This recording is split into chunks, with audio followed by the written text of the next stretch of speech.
మరొక breaking news మనం చూస్తున్నాం. ఆ విమానంలో ప్రయాణిస్తున్న వారెవ్వరూ కూడా బతికి ఉండే అవకాశం లేదు అన్నట్టుగా చెప్తున్నారు. మనం చూసాం ఆ ప్రమాద తీవ్రత ఏ స్థాయిలో జరిగింది అనేది మనం చూసినప్పుడే అంచనా వేయొచ్చు. ఎంత ప్రమాదం సంభవించింది, ఎంత తీవ్రతతో ఆ ప్రమాదం జరిగింది అనేది. కాబట్టి దాన్ని బట్టి చూస్తేనే అప్పుడే మనం అంచనా వేశాం. కానీ ఇప్పుడు అధికారిక ప్రకటన మనం చూస్తున్నాం. 242 మంది ప్రయాణికులంతా కూడా, విమానంలో ప్రయాణిస్తున్న వారంతా కూడా మృతి చెందినట్టుగా ఒక అధికారిక ప్రకటన ప్రస్తుతం మనం చూస్తున్నాం. అహ్మదాబాద్ సిపి జ్ఞానేంద్ర సింగ్ మాలిక్ వెలువరించిన ఈ అధికారిక ప్రకటనకు సంబంధించిన అప్డేట్ మనం చూస్తున్నాం. విమాన ప్రమాదంలో దాదాపుగా 242 మంది అందులో ప్రయాణిస్తున్నారు. విమానంలో ప్రయాణిస్తున్న వారంతా కూడా మృతి చెందినట్టుగా అధికారికంగా ప్రకటన విడుదల చేసినటువంటి పరిస్థితి ప్రస్తుతం మనకు కనిపిస్తోంది.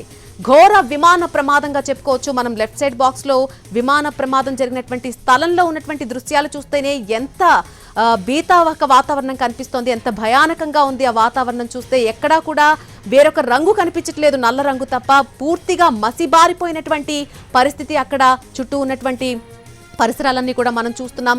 ఆ పరిస్థితులు చూసిన తర్వాత ఒక్కరు కూడా బతికి ఉండే అవకాశం లేదు అనేది మొదటి నుంచి కూడా భయపడుతూ వస్తున్నటువంటి అంశం. కానీ అదే అంశం ఇప్పుడు నిజమైంది. ఒక్కరు కూడా బ్రతికి ఉండే అవకాశం లేదు అంటూ కూడా ఒక అధికారిక ప్రకటన వెలువడినటువంటి పరిస్థితి మనం చూస్తున్నాం. ప్రయాణిస్తున్న 242 మంది ప్రయాణికులు కూడా ఈ విమాన ప్రమాదంలో మృతి చెందారు. ఎంతో హృదయ విదారకమైనటువంటి ఘటన. ఎన్నో ఆశలతో ఫ్లైట్ ఎక్కి వారి గమ్యస్థానాలకి చేరుకోవాలనుకున్నటువంటి ప్రయాణికులంతా కూడా కేవలం బయలుదేరినటువంటి 5 నిమిషాల్లోపే ఇట్లా జరుగుతుందని ఊహించి కూడా ఉండరు. వారి కుటుంబ సభ్యుల ఆవేదన అయితే వర్ణనాత్మకంగా కనిపిస్తోంది. వారి కుటుంబ సభ్యులకి ఏం జరిగింది, వారు ప్రయాణిస్తున్న వారంతా కూడా క్షేమంగా ఉన్నారా లేదా అంటూ కూడా అక్కడ హాస్పిటల్ చుట్టూ తిరుగుతున్నటువంటి దృశ్యాలు మనం చూసాం.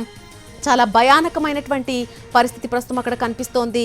విమానంలో ప్రయాణిస్తున్న ఒక్కరు కూడా బ్రతికి ఉండే అవకాశం లేదు అంటూ కూడా అహ్మదాబాద్ సిపి జ్ఞానేంద్ర సింగ్ మాలిక్ వ్యాఖ్యలు చేశారు. దానికి సంబంధించిన ప్రకటన మనం చూస్తున్నాం. మొత్తంగా 242 మంది ఆ విమానం టేకాఫ్ అయిన సమయంలో ఉన్నారు. వారంతా కూడా మృతి చెందినట్టుగా సమాచారం అందుతోంది.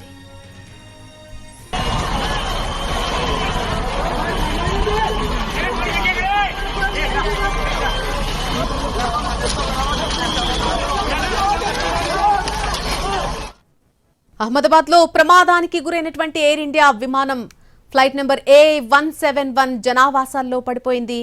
అందులో ప్రయాణిస్తున్నటువంటి 242 మంది ప్రయాణికులు కూడా దుర్మరణం పాలయ్యారు. దానికి సంబంధించిన ఇన్ఫర్మేషన్ ప్రస్తుతం మనకు అందుతోంది. అహ్మదాబాద్ విమాన ప్రమాదంలో ప్రయాణిస్తున్న వారంతా కూడా మృతి చెందినట్టుగా ఒక అధికారిక ప్రకటన వెలువడింది. ఆ విమానంలో ప్రయాణించే వారు ఎవరూ కూడా బతికి ఉండే అవకాశం లేదు అంటూ కూడా అహ్మదాబాద్ సిపి జ్ఞానేంద్ర సింగ్ చేసినటువంటి వ్యాఖ్యలకు సంబంధించిన అప్డేట్ మనం చూస్తున్నాం. మొత్తంగా 242 మంది ప్రయాణికులున్నారు క్రూతో కలిపి.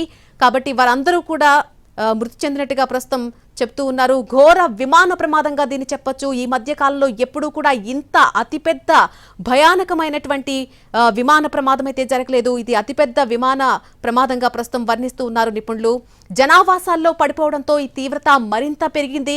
కేవలం అందులో ప్రయాణిస్తున్న వారే కాదు, ఒక యూజీ హాస్టల్ భవనంపై ఈ విమానం కుప్పకూలిపోవడంతో అందులో ఉన్నటువంటి జూనియర్ డాక్టర్లు దాదాపు 20 మంది దాకా చనిపోయినట్టుగా చెప్తున్నారు.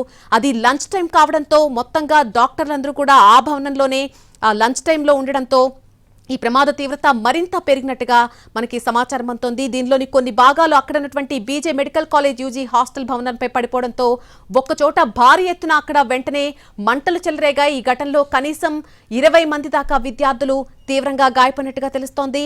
20 మందికి పైగా మృతి చెందారని సమాచారం అందుతోంది. ప్రమాదం జరిగిన నిమిషాల్లోనే అక్కడికి సహాయక సిబ్బంది చేరుకున్నారు. పలువురిని సురక్షితంగా బయటకు తీశారు. ప్రస్తుతం 3 NDRF బృందాలు ఇంకా అక్కడ సహాయక చర్యలు చేపడుతూనే ఉన్నాయి. అలాగే వడోదర నుంచి కూడా మరొక 2 బృందాలను అక్కడికి తరలించడం జరిగింది. ప్రమాద స్థలం నుంచి అహ్మదాబాద్ సివిల్ హాస్పిటల్ వరకు కూడా ఒక గ్రీన్ కారిడార్ ని ఏర్పాటు చేశారు.